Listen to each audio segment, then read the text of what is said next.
안녕하세요. 손하나의 서재에 오신 걸 환영합니다.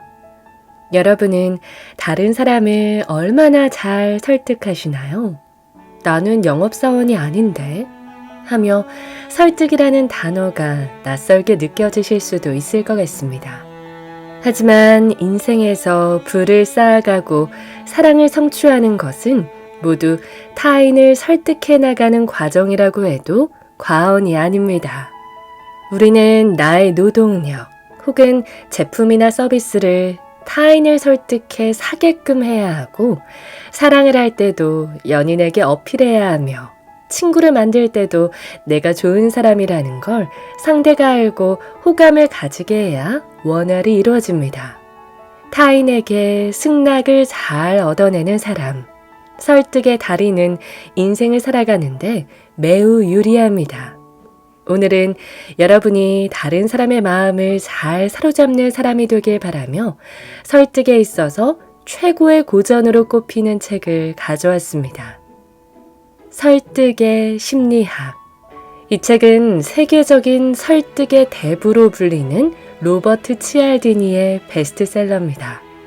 전 세계 500만 부 이상 팔린 책으로 아시는 분들도 꽤 많으리라 생각합니다. 굉장히 인기가 많은 책이라 4권까지 나왔는데요.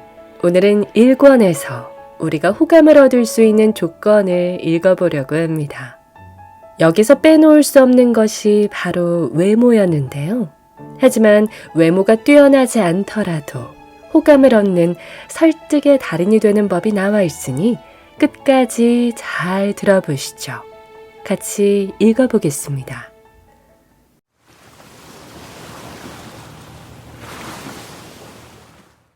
누군가를 좋아하는 이유. 신체적 매력. 매력적인 외모가 사회생활에 유리하다는 점은 누구나 알고 있지만, 연구 결과를 보면 우리가 신체적 매력이 영향을 미치는 범위와 그 위력을 과소평가하고 있음을 알 수 있다. 매력적인 사람들은 누르면 작동하는 반응을 유발하는 것으로 보인다. 대부분의 누르면 작동하는 반응이 그렇듯 매력적인 외모에 대한 반응 또한 자동적이고 무의식적으로 나타나는데, 사회과학자들은 이런 반응을 일종의 후광 효과로 본다. 후광 효과란 한 사람의 긍정적인 특성 하나가 그 사람 전체를 달라 보이게 하는 효과로, 신체적 매력도 바로 그런 특성을 갖고 있다는 연구 결과가 있다. 연구에 따르면 우리는 외모가 매력적인 사람을 보면 자동적으로 능력 있고 친절하고 정직하고 지적인 사람일 거라 생각하는 경향이 있다.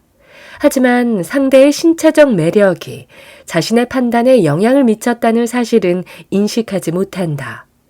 외모가 훌륭하면 다른 모든 것이 훌륭하다는 식의 무의식적 판단은 종종 염려스러운 결과로 이어진다.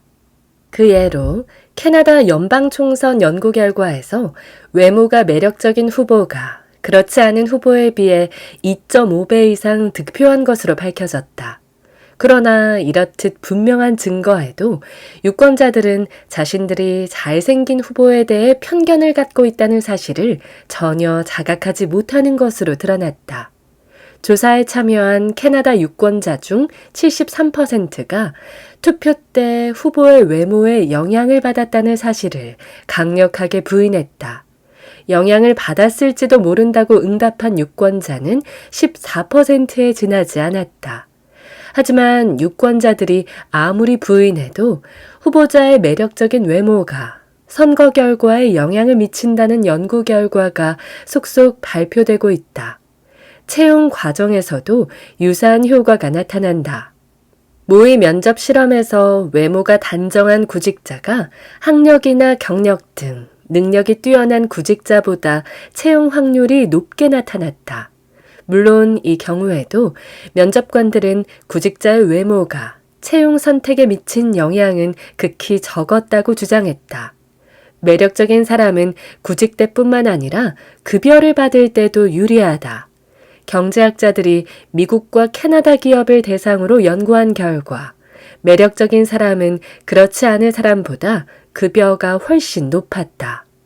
외모와 수입 사이의 상관관계를 다룬 책을 집필한 데니얼 해머메시에 따르면 한 사람의 이력 전체를 놓고 볼 때 매력적인 사람이 그렇지 못한 사람보다 23만 달러를 더 번다고 한다.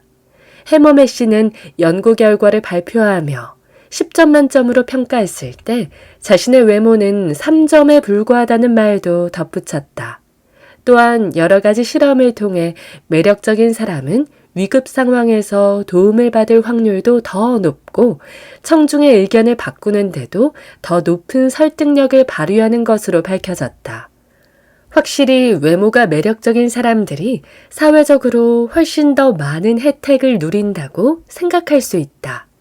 이들은 더 많은 호감을 얻었고 더 높은 설득력을 발휘했으며 더 자주 도움을 받았고 성격이 더 좋고 지적 능력도 더 뛰어난 사람으로 평가받았다. 매력적인 외모로 사회적으로 혜택을 보는 경향은 상당히 어린 시절부터 시작된다고 볼 수 있다. 초등학생을 대상으로 한 연구에 따르면 외모가 귀여운 아이가 무례한 행동을 할 때는 어른들이 별로 버릇없게 생각하지 않는 것으로 밝혀졌다. 학교 교사들도 외모가 뛰어난 아이는 그렇지 않은 또래 아이보다 더 똑똑할 거라고 추측했다. 그렇다면 설득의 달인들도 당연히 신체적 매력의 후광 효과를 자주 사용할 것이다. 우리가 매력적인 사람을 좋아하고 또 좋아하는 사람의 부탁은 웬만하면 들어주려 하기 때문에 영업 훈련 프로그램에 외모를 가꾸는 방법이 포함되고 트렌디한 의류 매장에서는 외모가 뛰어난 점원을 선호하며 사기꾼 중에는 매력적인 외모를 가진 이들이 많다. 유사성. 외모가 뛰어나지 못한 사람은 어떻게 해야 할까? 외모가 평범한 대부분의 사람들이 다른 사람에게 호감을 얻을 수 있는 방법은 없을까? 설득의 달인들과 연구자들은 외모 외에도 호감을 끌어낼 수 있는 방법을 몇 가지 알고 있는데 그중 하나가 바로 유사성이다. 사람들은 자신과 비슷한 사람을 좋아한다. 의견, 성격, 배경, 라이프 스타일 등 어떤 분야에서든 자신과 비슷한 점이 있는 사람을 좋아하는 것은 9개월 된 아이에서부터 모든 연령대에 적용되는 사실이다. 한 온라인 데이트 사이트에서 4억 2,100만 명을 대상으로 연구한 결과 파트너에게 호감을 갖게 만드는 가장 중요한 요소는 유사성이었다. 연구자 중 한 명은 이렇게 말했다. 모든 부분에서 비슷한 점이 많을수록 서로를 바람직하다고 여기고 직접 만나볼 가능성이 더 커졌다. 그렇다면 우리의 호감을 얻어서 어떤 승낙을 받아내려는 사람들도 당연히 목적 달성을 위해 다양한 부분에서 우리와 비슷해 보이려고 시도할 것이다. 복장이 그 좋은 예라 할 수 있다. 사람들은 복장이 비슷한 사람을 도와줄 확률이 높다는 사실이 여러 연구를 통해 입증됐다. 한 연구는 사람들이 같은 옷을 입고 있는 사람들에게 얼마나 자동적으로 긍정적인 반응을 보이는지를 보여주었다. 반전 시위에 참여하고 있는 사람들은 자신과 비슷한 옷을 입고 있는 사람들이 청원서에 서명 요청을 하면 다른 사람의 요청에 비해 더 많이 응해 주었으며 내용도 읽어보지 않고 서명해 주기도 했다. 그야말로 누르면 작동하는 반응이었다. 유사성을 강조해 상대의 호감과 승낙을 끌어내는 또 하나의 방법은 배경이나 관심사를 공유하는 척하는 것이다. 한 예로 중고차를 매입하는 조건으로 신차를 판매하는 영업사원들의 경우 고객의 중고차를 살펴보면서 고객과의 유사성을 찾으라고 훈련받는다. 만약 당신의 트렁크에서 캠핑 장비를 발견한다면 영업사원은 자신도 기회가 있을 때마다 도시에서 벗어나 여행 다니는 것을 정말 좋아한다고 이야기할 것이다. 만약 뒷좌석에서 골프공을 발견한다면 내일 18호를 돌 예정인데 비가 안 왔으면 좋겠다고 말할지도 모른다. 이처럼 상대방과 유사한 점을 언급하는 것은 사소해 보일지 몰라도 확실한 효과를 발휘한다. 비슷한 지문 패턴이 있다는 사실이 알려지면서 사람들은 자신과 지문 패턴이 같은 사람들에게 도움을 주려 한다. 어떤 상품 브랜드명이 자기 이름의 첫 글자와 같다는 이유로 그 제품을 사는 사람도 많다. 또 다른 연구에서는 우편으로 설문을 요청할 때 아주 작은 부분을 변경하는 것만으로도 응답률을 상당히 높였다. 바로 설문조사자의 이름을 응답자의 이름과 비슷하게 바꿔놓는 것이다. 로버트 그리어에게 설문 응답을 요청할 때는 요청자의 이름을 밥 그리거로, 신시아 존슨에게 설문 응답을 요청할 때는 요청자의 이름을 신디 조헨슨으로 바꾸었다. 각기 다른 두 가지 연구에서 이런 식으로 이름에 약간의 변화를 주자 설문 응답률이 거의 2배로 높아졌다. 이름이 비슷하거나 같은 것을 과대평가하는 경향은 기업에서도 찾아볼 수 있다. 롤링스톤이라는 잡지에서 로큰롤 50주년을 기념하여 록을 대표하는 500곡의 리스트를 발표했다. 롤링스톤의 편집자들이 선정한 록을 대표하는 곡 1위와 2위는 각각 밥 딜런의 Like a Rolling Stone과 롤링스톤스의 Satisfaction이었다. 하지만 이 글을 쓰고 있는 지금까지 나는 여러 곳에서 선정한 위대한 로큰롤 10곡을 비교해 보았지만 어디에도 롤링스톤이 1위와 2위로 꼽은 곡이 그 정도로 높은 평가를 받고 있지는 못했다. 이것이 전부는 아니다. 교육 분야에서도 청소년 멘토 프로그램의 성공을 좌우하는 가장 커다란 요소는 학생과 멘토가 유사한 관심사를 공유하고 있는가이다. 한 연구에서 9학년 학생들은 교사와 자신이 유사하다는 사실을 알게 되자 그 교사가 담당하는 과목의 성적이 크게 향상되었다. 마찬가지로 협상에 임한 사람들은 상대방과 유사성을 발견하는 경우 합의에 이를 가능성이 더 커진다.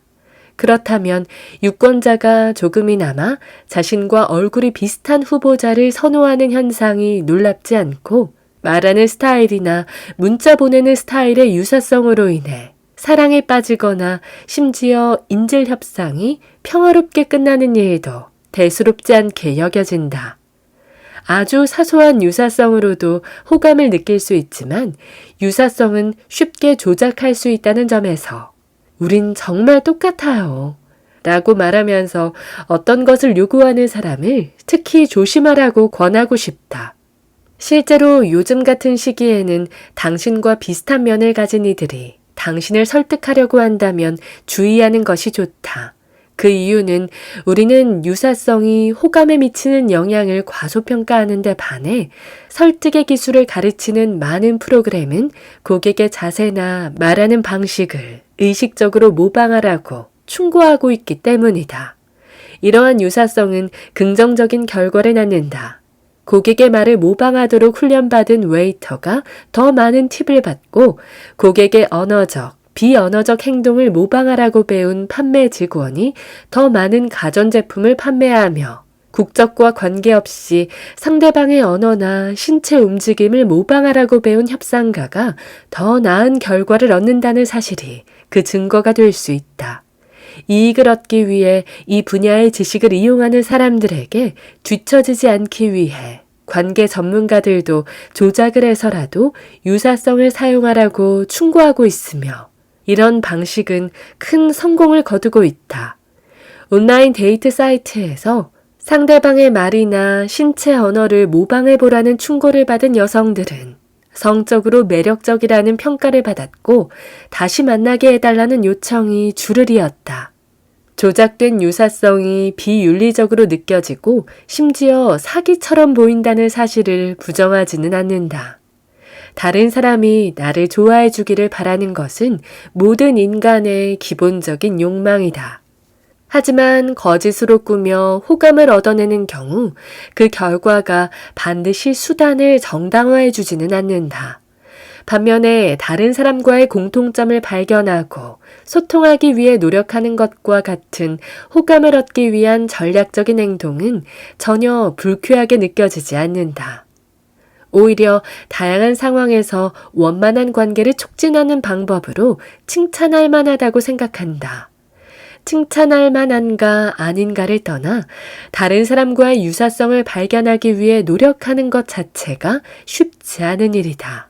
우리는 유사성보다 차이점에 더 큰 관심을 보이는 경향이 있기 때문이다. 일반적으로 사람들은 서로를 연결해주는 특성보다는 구별해주는 특성을 더 쉽게 찾고 기억한다. 물건의 크기나 무게와 같은 물리적 차원에서도 관찰자들은 유사성보다는 차이를 더 쉽게 잘 발견한다.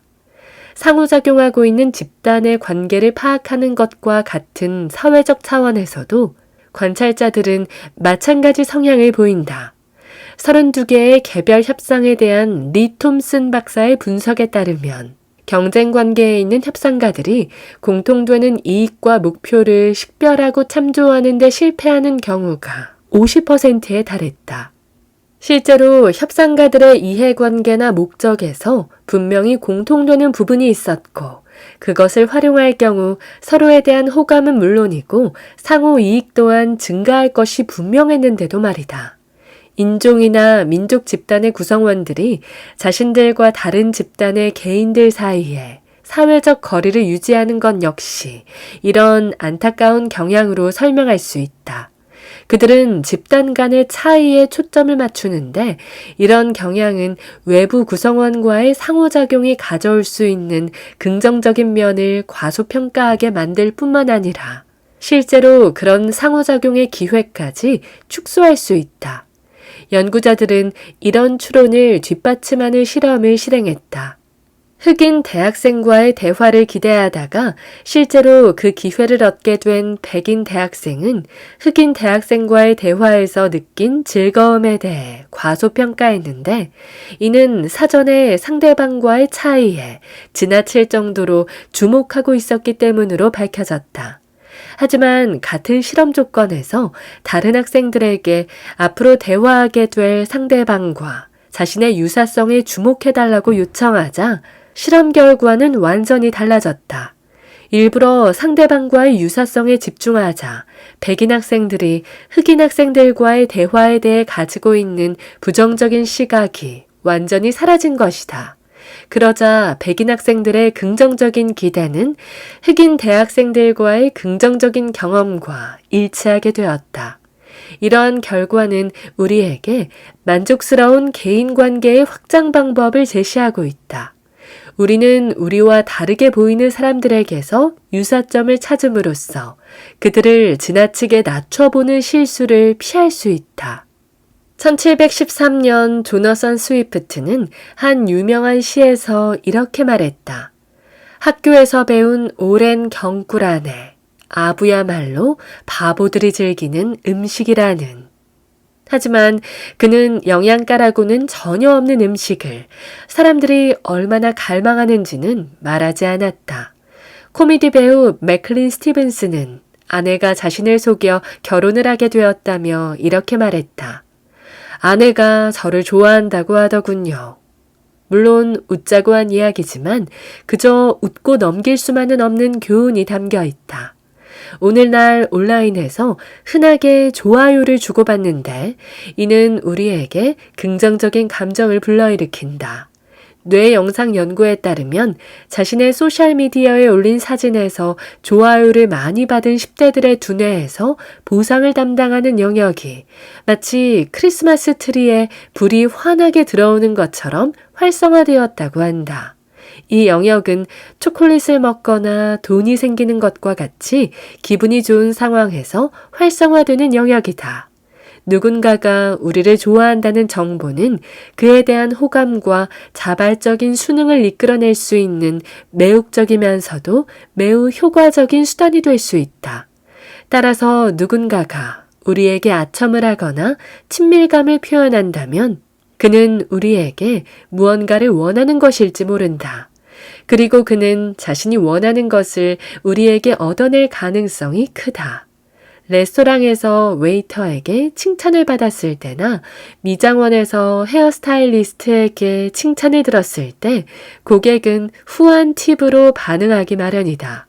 마찬가지로 취업 인터뷰 중 면접관을 칭찬하는 지원자는 더 호의적인 평가를 받았을 뿐만 아니라 최종 합격자 명단에 오르기도 했다.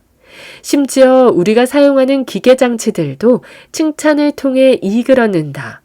컴퓨터 작업을 하면서 컴퓨터로부터 피드백을 받은 사람들은 그 기계에 호감을 느낀다. 아무리 그 피드백이 미리 프로그램되어 있는 것이며 실제 자신이 한 작업 성과와는 아무런 상관이 없다고 이야기해 줘도 소용없다.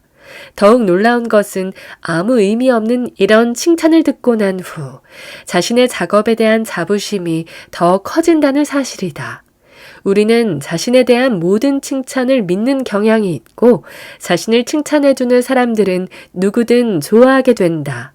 세계 최고의 자동차 영업사원 조 지라드가 고객들의 호감을 얻는 것이 성공의 비결이라고 했던 말을 기억하는가? 지라드는 이를 위해 쓸데없는 돈 낭비로 보이는 어리석은 행동을 했다. 매달 13,000명이 넘는 고객들에게 메시지를 새겨넣은 축하 카드를 보낸 것이다. 축하 카드의 종류는 매달 달랐지만 새겨넣은 메시지는 언제나 고객님 사랑합니다 였다. 지라드는 이렇게 설명한다.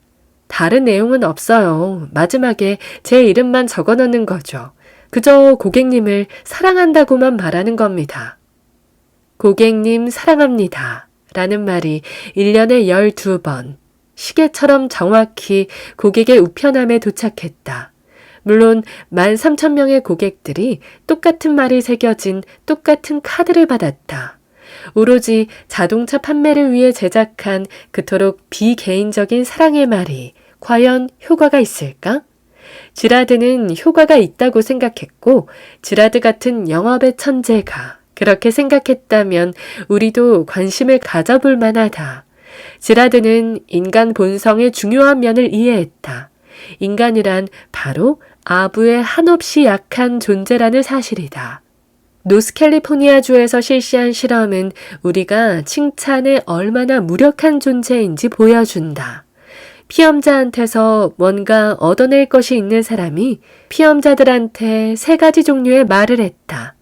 첫 번째 피험자 집단에게는 긍정적인 말만, 두 번째 집단에게는 부정적인 말만, 그리고 세 번째 집단에게는 긍정적인 말과 부정적인 말을 섞어서 했다. 이 실험에서 3가지 흥미로운 결과가 나왔다. 첫째, 피험자들은 긍정적인 말만 해준 사람을 제일 좋아했다.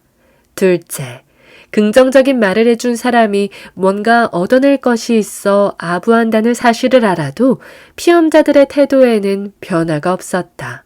셋째, 긍정이나 부정의 말과 달리 칭찬만 하는 경우에는 칭찬의 내용이 꼭 사실일 필요가 없었다. 진실이든 거짓이든 상관없이 일단 아부꾼의 칭찬을 들은 사람들은 아부꾼을 좋아했다. 사람들은 칭찬만 들으면 자동적으로 긍정적인 반응을 보이므로 호감을 얻으려는 의도가 노골적으로 드러나는 칭찬에도 쉽게 넘어간다. 누르면 작동하는 반응이다. 이런 관점에서 보면 매년 15만 통이 넘는 고객님 사랑합니다 카드를 보내는 지라드의 노력과 비용이 별로 어리석거나 낭비가 아니라는 생각이 든다. 조작한 유사성과 마찬가지로 거짓 칭찬이 우리가 받을 수 있는 유일한 칭찬이 아니라는 것은 다행스러운 일이다. 물론 마음에서 우러나온 칭찬도 거짓 칭찬만큼이나 효과적으로 호의적인 결과를 끌어낼 수 있다. 말이 나온 김에 고백하자면 이 책에서 설명한 모든 설득 방법 중 내가 가장 취약한 부분이 바로 이 대목이다. 어떤 이유인지는 모르겠지만 나는 당연한 칭찬에도 늘 인색하다. 대학원생과의 학술 모임에서 마음으로는 제시카 이야기가 정말 좋군요. 라고 얼마나 헤아릴 수도 없이 많이 말했는지 모른다. 하지만 그 인정의 말을 마음에서 입으로 옮기지는 못했다. 그 말만 할 수 있었더라면 얻을 수 있었던 모든 호감을 놓쳤음은 물론이다. 하지만 이제는 그러지 않으려고 한다. 지금까지 말로 표현하지 못했던 칭찬을 큰 소리로 이야기해주며 나의 단점을 고치기 위해 의식적으로 노력하고 있다. 지금까지는 이런 노력이 모든 사람에게 효과가 있었다. 의식적으로 칭찬을 한 결과가 너무 좋다 보니 진심 어린 칭찬을 하는 사람에게 특히 도움이 되는 환경은 없는지 찾아보기 시작했다. 한 가지 분명한 경우가 있기는 했다. 칭찬을 받은 사람이 한동안 힘을 내게 되거나 스스로 약점이라고 생각하는 부분에서 이전보다 향상되는 경우였다. 이 문제는 여기까지만 다루기로 하고 사람들이 깨닫지 못하고 있지만 주목할 만한 두 가지 다른 문제로 넘어가기로 하자. 칭찬을 받아 마땅한 사람을 격려하며 칭찬해 주어라. 연구 모임에서 공공연히 학생을 칭찬하는 나의 새로운 습관은 다른 누구보다 내게 가장 도움이 되었다. 연구 모임은 내가 주도하는 것이었기에 나는 학생들에게 칭찬을 아끼지 않았지만 당신이 주도하지 않는 모임에서 서슴없이 누군가를 칭찬하는 것은 부적절할 수도 있다. 예를 들어 직장 회의 중에 사장이 당신이 훌륭하다고 생각하는 누군가의 아이디어를 칭찬한다고 하자. 그런 경우 큰 소리로 동의한다면 아주 어색할 뿐더러 이기적인 사람으로 보일 수도 있다. 그렇다면 어떻게 해야 할까? 내가 가르치는 학생들은 안타깝게도 이런 상황에 처해 본 적이 없다. 하지만 해답은 있다. 커피를 마시는 휴식 시간이나 회의가 끝난 다음 사장 비서에게 다음과 같이 당신의 의견을 말하는 것이다. 잘 알고 계시겠지만 이 부분에 대한 샌디의 생각은 아주 훌륭한 것 같습니다. 그럴 경우 몇 가지 결과를 예상할 수 있다. 첫째, 사람들은 다른 사람들 마음속에 좋은 소식과 함께 기억되고 싶어하고 적극적으로 그러한 상황을 모색하기 때문에 아마도 비서는 사장에게 당신의 말을 그대로 전할 것이다. 둘째, 사장의 앞에서 직접 긍정적인 평가를 전하지 않았기 때문에 누구도 당신에게 다른 의도가 있다고 생각하지 않을 것이다.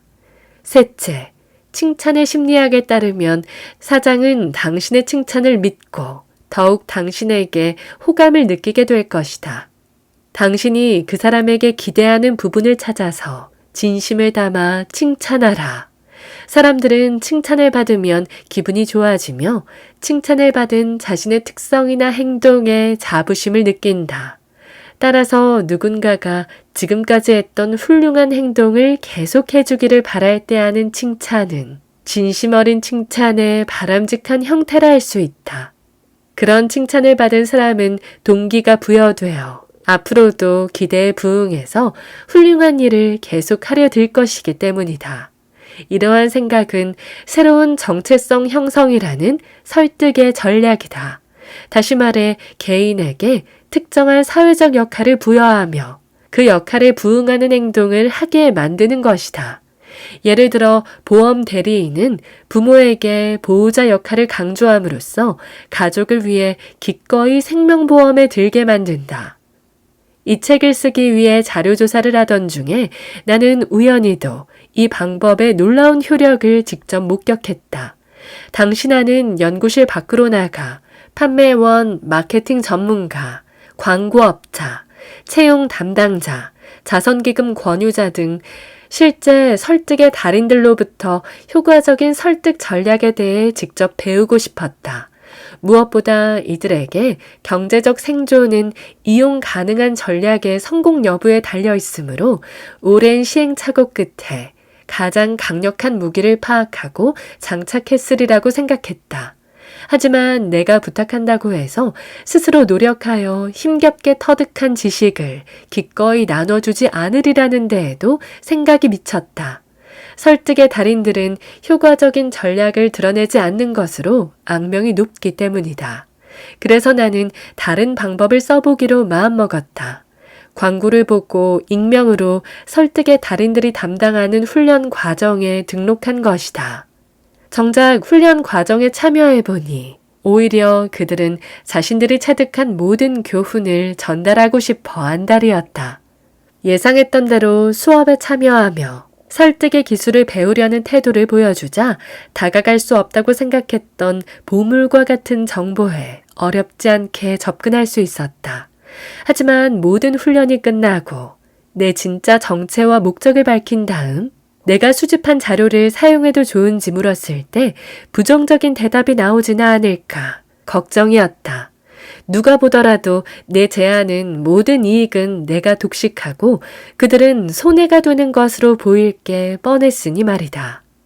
내 이름은 롭콜더가 아니고 실제로 수습생도 아니며 여기서 수집한 정보를 바탕으로 책을 한 권 쓰려고 하니 그들의 독점적 정보를 사용하는 것에 대한 서면 동의서를 작성해 줄 수 있을지 물었을 때는 대부분의 경우처럼 사람들의 얼굴이 붉어지고 시선이 굳어지는 듯이 보였다. 상황이 그렇게 진행되는 듯이 보였을 때 나는 그것이 미칠 영향을 모른 채 한 가지 사실을 더 이야기했다. 나는 그들에게 내가 사회적 영향력을 연구하는 대학 교수라는 사실을 밝히며 여러분에게 이 문제를 배우기를 원합니다. 라고 말했다. 이 말을 들은 그들의 반응은 대체로 다음과 같았다. 당신은 대학 교수이고 이 문제 전문가인데 저희가 당신의 선생이었다고요?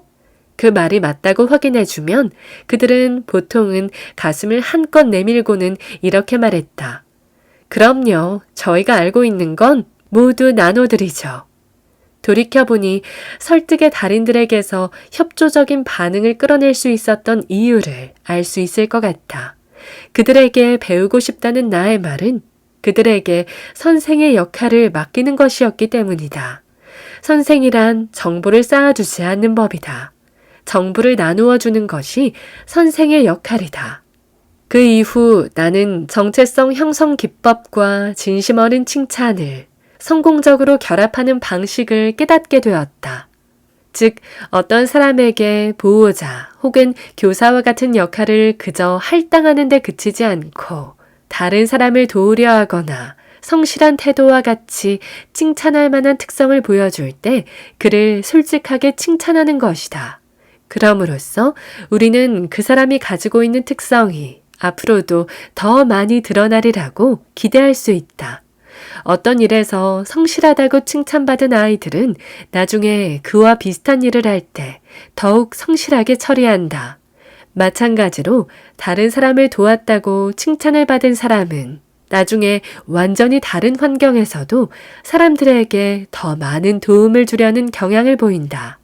얼마 전에는 집에서 이 방법을 시도해 보았다. 칼이라는 친구가 몇 년 동안 우리 집에 계속 신문을 배달해 주었는데 그는 매일 아침 진입로까지 차를 몰고 들어와 신문을 던지고 가곤 했다.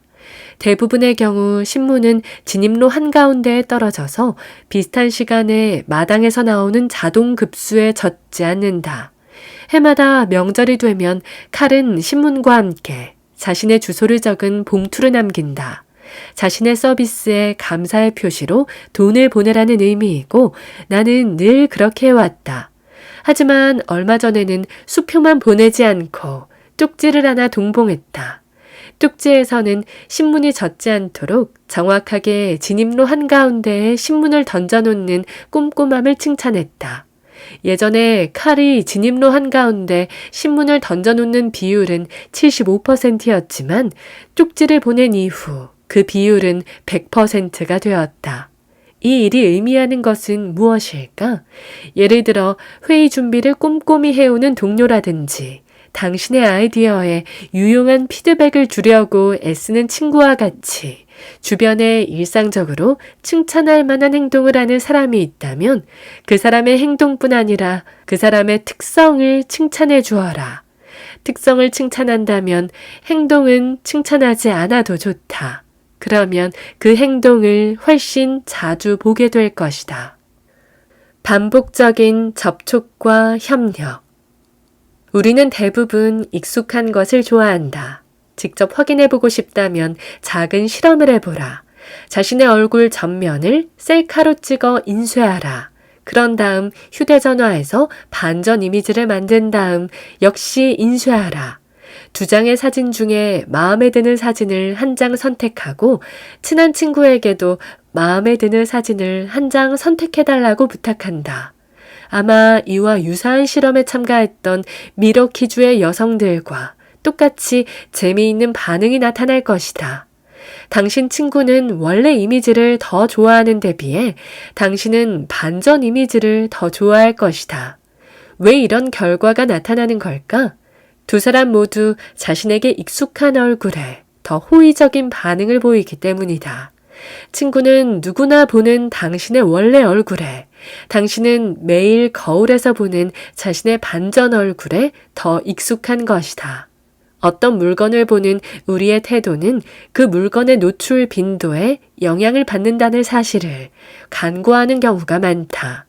예를 들어 온라인 광고 연구에서 실험 참가자가 기사를 읽고 있는 컴퓨터 화면 위로 참가자들이 인식하지 못할 만큼 짧은 시간 동안 카메라 배너 광고를 각각 5번, 20번 보여주거나 한 번도 보여주지 않았다.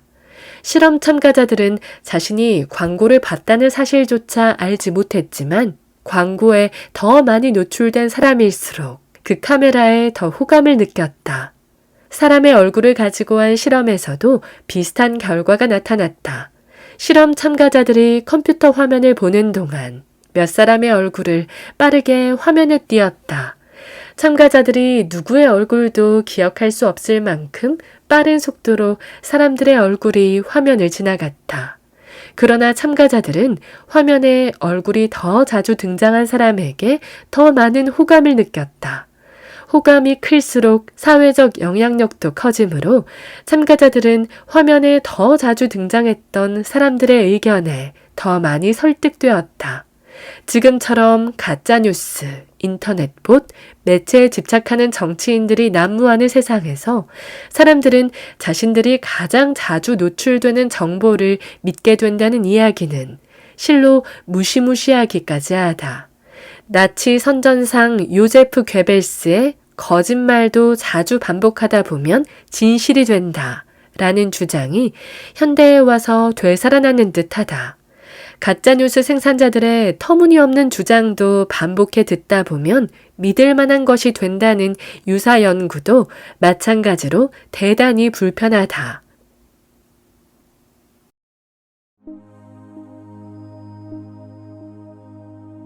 오늘 저와 함께한 시간 어떠셨나요? 편안한 시간이 되었길 바라며 또 들러주시길 기다리겠습니다.